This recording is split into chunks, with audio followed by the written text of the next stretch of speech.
sarki shi alkhairi ne a 'yan guri Emirate Council. Hakimin Hausa rabu labarin mai martaba da wadata. Abba sarki shi alkhairi ne a 'yan guri Emirate Council. Hakimin Hausa rabu labarin mai martaba da wadata.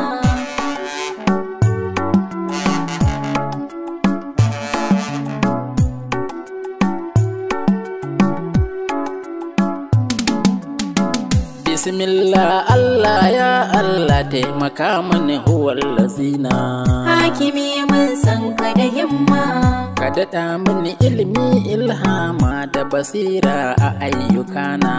Abba sarki kana da kima, Tsira da aminci ya Allah ka daɗa wa manzo ɗan amina. Hakimi mun san ka da himma, Ahali da sahabban nan nasa masu ƙauna ga ɗan amina.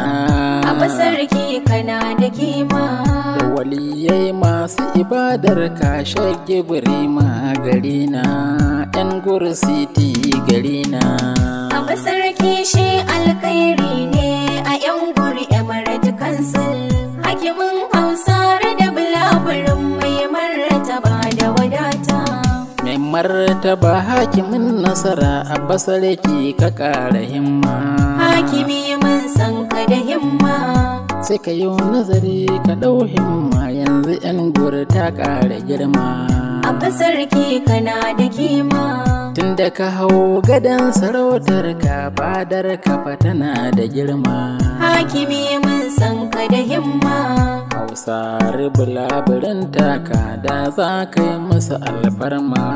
Abba sarki kana da kima, Ka roƙar masu gwamnan Yobe a basu lokal gamman Hausa bulaburin na. Abba sarki shi alkhairi ne a 'yan guri Emirate Council. Hakimin Hausa da bulaburin mai martaba da wadata. Allah ja mana zamani naka gaba da gaba ɗan albarka. Hakimi mun san ka da himma, Mai hagun mai dama maso Allah lamura na ka baka shakka. Abba sarki kana da kima, Tafi sannu maza ɗan albarka sun buga da kai sun baka. Hakimi mun san ka da himma, Fadar ka kwarai ta sarauta ce ka hige ciki ba ma shakka. Abba sarki kana da kima, Ka yi mun gani kuma mun shaida a sarki ɗin albarka mun gaishe ka.